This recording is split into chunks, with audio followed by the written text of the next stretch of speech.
RTL et les grosses têtes dans la nuit des temps sont heureux de vous retrouver. Vous souhaite une bonne rentrée et une bonne nouvelle saison.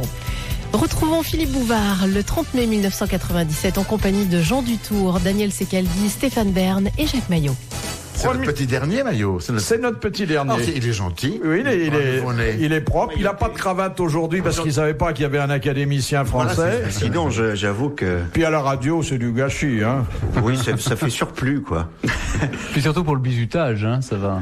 Oui, vous, je suis étonné, Monsieur Bern, vous qui êtes toujours sur votre 31, que vous soyez sur le 28 seulement aujourd'hui. Ben, je n'avais que des académiciens, mais pas de prince aujourd'hui sur mon agenda. Donc Figaro mène à la coupole. Hein. Monsieur Bouvard, vous pouvez dire que j'ai une cravate, s'il vous plaît. Merci, Monsieur Bouvard. Bien sûr, mais ça ne serait pas la première fois que vous vous pousserez du col devant nous. Première citation que nous envoie Monsieur Félix de Poitiers, qui a dit « La moitié des Français font la tête parce qu'ils voulaient être fonctionnaires et ne le sont pas, l'autre moitié parce qu'ils voulaient l'être et qu'ils le sont. » C'est Courteline, non? Oui. Non, alors c'est... Ça pourrait bien. Hein. Ça pourrait bien, mais c'est quelqu'un c'est plus récent parce qu'il n'y avait pas la moitié des Français qui étaient fonctionnaires au temps de Courteline. Oui, Voilà. Alors qu'aujourd'hui, on se rapproche de cette proportion. Oui, oh là là, on l'a même dépensé. Ça va pas s'arranger. Il vit toujours? Il est mort il y a quelques années. C'est pas Nous Coluche. le citons assez C'est pas le cher régulièrement. Francis Blanche par hasard. Non, ça n'est pas un amuseur. Ah, c'est pas l'amuseur. Mais nous le citons parce que c'est un homme d'esprit et parce que il nous a laissé un livre de maximes et de pensées. C'est Cesbron. C'est Gilbert Cesbron. Bonne réponse de Daniel Secaldi. Qui fut, je crois, longtemps candidat malheureux à l'Académie. Mais oui, je comprends pas, parce qu'il y a tellement de gens qui le valent pas. Enfin, il y a eu tellement de gens qui ne le valaient pas. Question de Madame Biglézer. Dans quel endroit les exhibitionnistes ne peuvent-ils pas opérer? La sortie des écoles. Du Levant. Oui, chez les nudistes.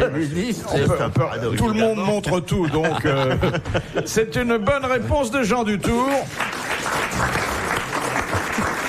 Je crois que l'académicien est un peu en retard. Je crois que l'île du Levant n'est plus une île de nudistes. Ah bon, bah oui, je suis Où en sommes-nous? Vous croyez que ce n'est plus une... Je crois maintenant, que c'est surtout une base militaire, mais de militaires habillés. Ah, mais je crois qu'il y a les deux, moi. Vous croyez? Ah oui. Ils ont cohabité ensemble. Moi, j'ai un de mes plus beaux Vous souvenirs. appelez ça cohabiter? Oui. Avec un H.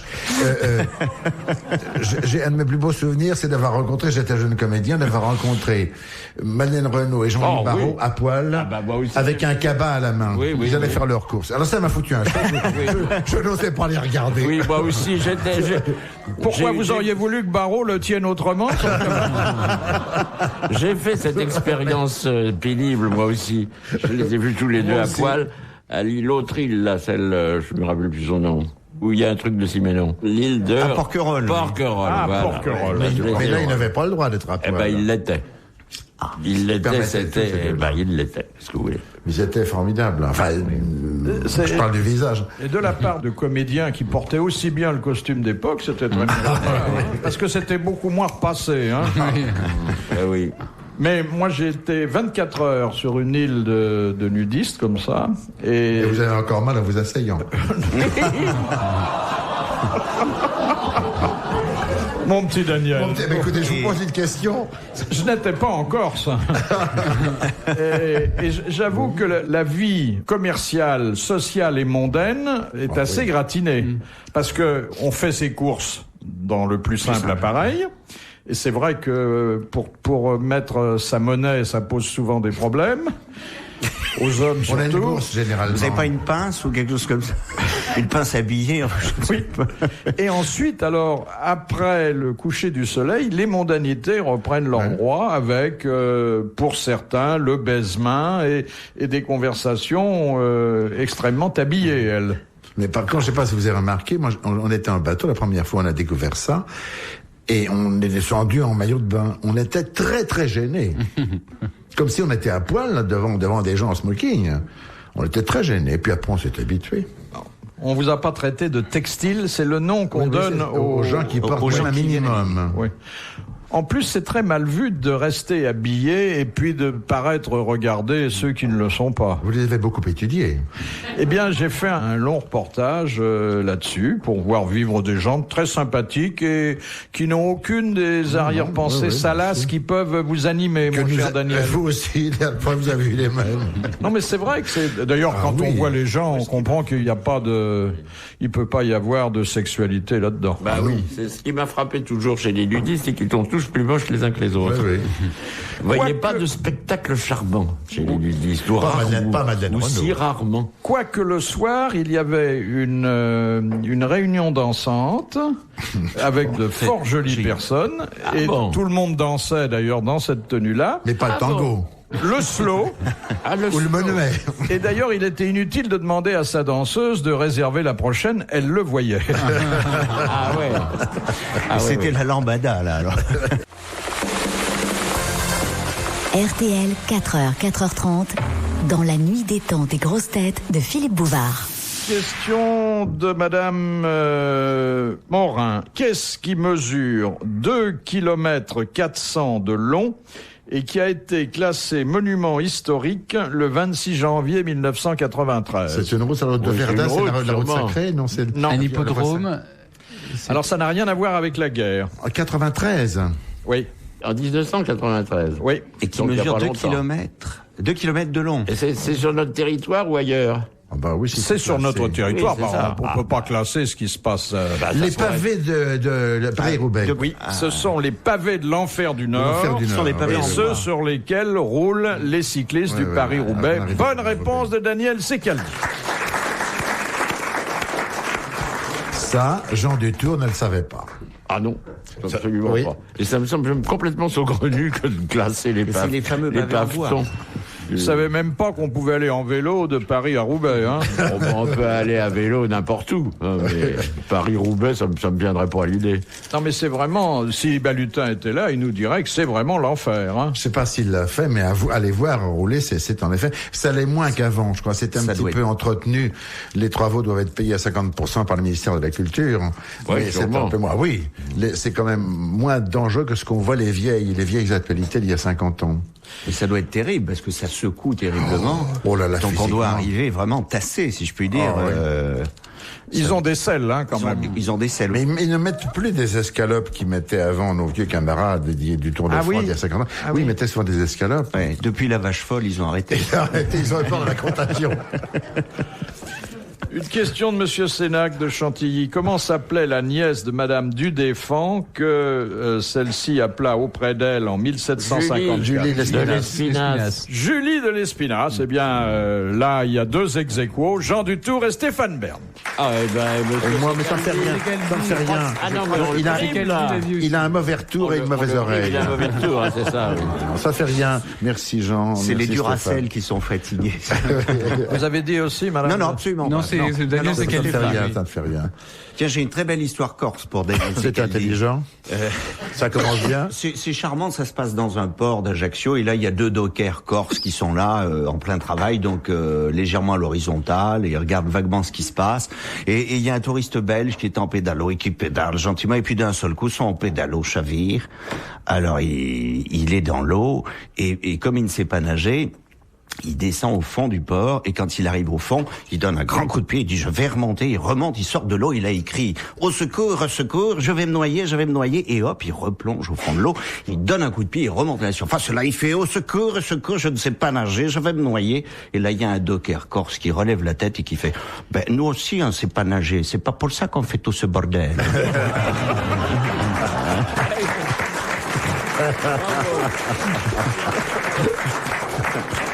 Ah, vous sortez jamais grandi de ce genre d'histoire. Hein. Vous avez raison, c'est brave de cœur. Vous savez que généralement, la traversée en bateau de Marseille ou de Nice vers la Corse est superbe. Et on arrive toujours vers 6h du matin. Mais on ne peut pas débarquer. On reste en rade parce que les dockers n'arrivent qu'à 8h. Ah, ouais. Il n'y a pas de personnel, là, on reste, on regarde la Corse, c'est beau. Oui. C'est bon, on attend, il fait beau. Bah, ils ont des horaires spéciaux là-bas. Moi J'ai assisté à une chose formidable à l'aéroport d'Ajaccio qui était occupé à l'époque, une fois de plus, par le personnel d'Air Inter, j'imagine. Et le ministre de l'Intérieur de l'époque, je ne sais plus qui était à l'époque, a envoyé les CRS qui, pour faire évacuer l'aéroport, ont lancé des grenades lacrymogènes. Et c'est la première fois que j'ai vu des Corses quitter leur lieu de travail en pleurant.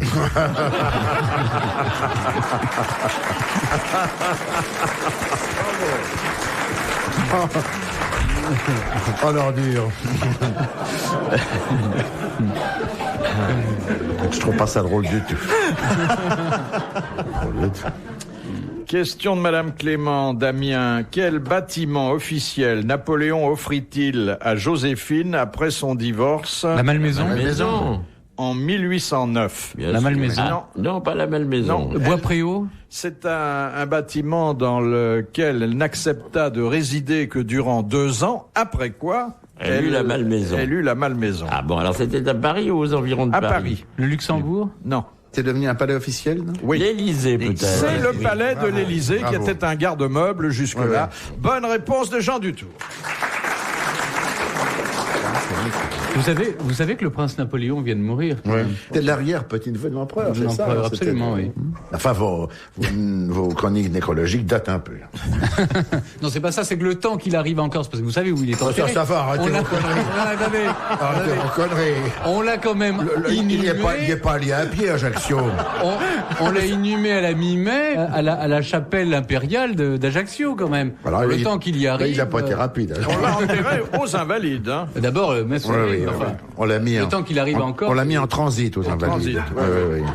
Mais écoutez, si les plaisanteries contre les Corses doivent continuer, je m'en vais tout de suite.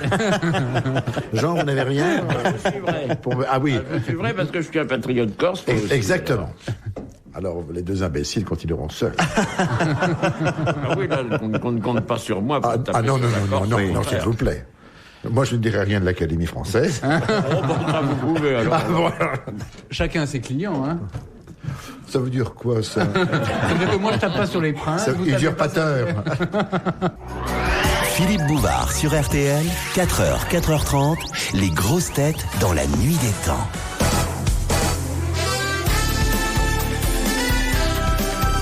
RTL vous souhaite une bonne fin de nuit en compagnie des grosses têtes dans la nuit des temps de Philippe Bouvard du 30 mai 1997. Jean Dutour, Daniel Secaldi, Stéphane Bern et Jacques Maillot. Question de Monsieur Pontel. Quelle catégorie de diplomate ne peut pas être accréditée auprès du Vatican? Les divorcés? Les divorcés. Bonne réponse J'aurais du dû petit dire Daniel. plus, on l'a Les entendu. divorcés. Tiens, au fait, puisqu'on est dans la diplomatie, restons-en avec cette question de Monsieur Pajot. Qui fut ambassadeur de France auprès du Saint-Siège de 1904 à 1921? Paul Claudel. Non, il est Non, au il est Japon. Non. Non, Ambassadeur de France. C'est un homme d'État ou un homme de lettres? C'est un ambassadeur ou ambassadeur occasionnellement, comme l'était Claudel? Vous ne m'aurez pas Non, sur il ce était terrain-là. fait partie du corps, Oui, oui. j'ai parti du corps. Il était connu autre chose que comme diplomate, alors. Vous ne m'aurez pas sur ce terrain-là. je Je ne pose une peux question. vous donner aucune Mais je indication. vous pose une question gentille. Je ne peux pas, mon petit Daniel. Et pourtant, Dieu sait que... Mais il était... C'était pas un ecclésiastique. Non. Non. De 1904 à 1921. Oui, la période est importante. Je vous Ouais. réponds, c'était certainement quelqu'un connu pour autre chose, et ça devait être un homme de lettres. Eh ben, ni l'un ni l'autre. Ni l'un Bon. ni l'autre. Il n'était pas connu du tout.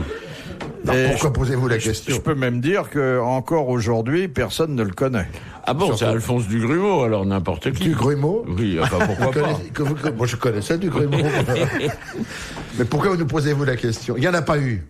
Voilà. Les accords de la Trente. à cause des accords, jusqu'aux accords. de la Eh, taisez-vous. Exactement. Taisez-vous, Berne. Il n'y en a pas eu. Les relations diplomatiques ont été rompues jusqu'aux accords de la Voilà. Mais vous Bonne savez que- réponse de Daniel Secaldi. Oui, merci. Quand on allait, Non, laissez les applaudissements se faire. non mais quand on allait jusqu'aux accords de Latran, quand on allait en Italie, un homme d'État allait en Italie en visite, il était obligé de choisir. Soit il allait à Rome, et dans ce cas-là, il fallait qu'il aille voir le pape, Soit il mais il allait au pouvait Vatican. pas aller au Quirinal voir le roi. Et dans ce cas-là, il exactement. attendait, s'il voulait rester en Italie, il allait voir le roi à Turin ou à Naples, mais il fallait choisir, puisqu'évidemment, il y avait Il y a des problèmes entre les Savoies et Il glose, Berne, il glose sur les réponses des autres. Alors là, il développe. Non, c'est pour mettre en valeur vos réponses, Oui, non, vous êtes Daniel. gentil, mais j'en ai rien à foutre de votre mise en valeur. Aimable, en Vous avez plus. mis les Corses, taisez-vous. Vous êtes au complet en ce moment, monsieur? On n'est jamais au complet. Ah, il y a... Non? Non, il y a 2 élections en perspective, je crois. Ah oui. Ouais. Il ne vous est jamais arrivé d'être au complet? Si, mais pas très longtemps. Oui. C'est comme l'arsenal français, quoi. Il y a toujours un élément en révision, quoi. Bah voilà, c'est ça, oui. Oui, mais enfin, on n'est pas des missiles. On change les pièces. Entre 2 élections, il y a beaucoup de mondanité parce qu'on vous fait la cour, non, on vous courtise. Ah, mais ça, c'est ce que j'explique à tout le monde. Et C'est vous que les l'académie est une fontaine de jouvence. Parce que le drame de la vieillesse, c'est que le monde se retire de vous parce qu'il n'a plus besoin de vous. Alors vous êtes tout seul. Vous êtes triste, embêté, tandis que l'académie, vous n'êtes jamais seul. Il y a toujours des gens qui viennent vous voir pour vous lécher les pieds. C'est ça qui est épatant. Ils vous lèchent les pieds, ils attendent votre main, surtout pour Ils voter, attendent, oui, pour voter, c'est ça. Ils viennent vous expliquer que vous êtes beau, que vous êtes jeune, que vous êtes plein de génie et que C'est vous vrai. n'avez jamais été aussi Mais épatant. ils ont raison. Et on n'a jamais autant lu vos livres, surtout. Alors, que ceux qui veulent absolument. C'est intelligent de dire ça. Ça me suit avec les... Là, je Les crois candidats qui achètent les livres d'aujourd'hui, Ce que j'ai voulu Avec les dire par là, candidats, ce j'aurais que je pas- veux dire, c'est qu'au moment où on il est essaie de chic, le postuler mondain. à l'Académie française, on lit quand même les livres et les C'est ça. ouvrages de tous les académiciens pour faire une cour un peu intelligente, quand Il même. patauge, le mondain. Oh J'ai Oh remarqué, non. il y a 2 catégories de candidats. Oui. Quand ils viennent vous voir, il y a ceux qui vous parlent de vous. Alors ça, c'est les candidats intelligents. Oui. Et il y a ceux qui parlent d'eux-mêmes, avec qui des stupides qui font se présenter, se faire connaître, comme si on avait la moindre curiosité à leur égard. Et puis, dans les dîners en ville, vous êtes à la droite de la maîtresse de maison. Oui, ça, c'est pas toujours rigolo. Mais surtout qu'il y a Pourquoi l'évêque de l'autre côté. Vous êtes gaucher Vous savez, c'est pas tellement ma main, c'est la maîtresse de maison. Oui. Il faut toujours un académicien, Je un vois que vous évêque. n'avez jamais été à la droite de la maîtresse de maison. Ça est arrivé, Parce si. que, ah oui, vous êtes gaucher. Il est droitier, c'est ça qui l'embête.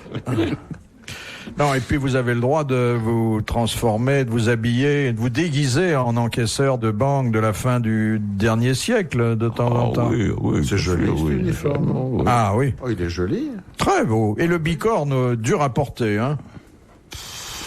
Le pont, faut pas. Vous généralisez, là. Au prix de Chantilly, c'est pas... Jean porte très bien le c'est pas bicorne, disgracieux. Très bien, sur toute face. Comme ça. Oui, puis les Est-ce pieds qu'il y au a côté. est-ce qu'il y a du trafic d'influence sur le plan des votes, etc. Est-ce que c'est un peu comme en politique non, c'était ou- même tout à fait une chose tout à fait curieuse.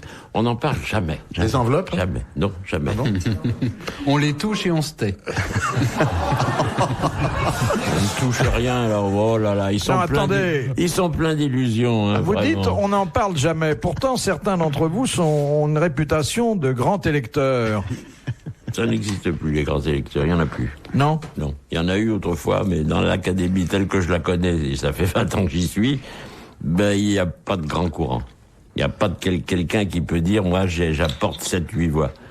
Donc, Les disparus ne votent pas comme... Non, attends, ça continue. ça y est. Ça continue. Ça continue. Ça, c'est une... Dites donc, mon Ça, petit c'est Jacques, une ma pierre, gueule. ça c'est une, Dites c'est donc, dites une donc. pierre dans l'île de Beauté, là. Dites donc, le jeune Gugus, là. Vous aimez bien la Corse?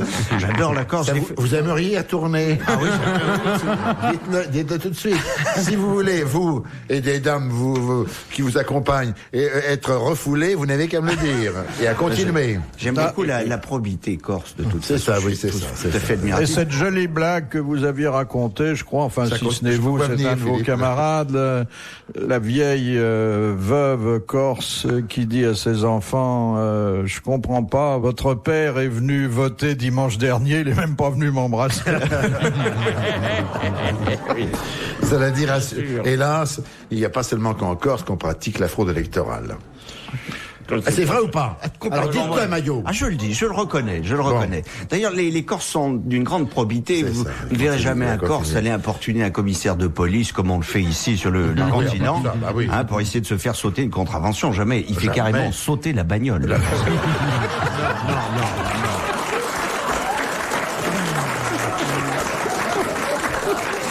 Je pose plus les pieds là-bas. Il a de l'esprit, mais c'est du mauvais esprit. Non, il faut sauter la bagnole d'abord. Retrouvez les grosses têtes dans la nuit des temps sur RTL.fr.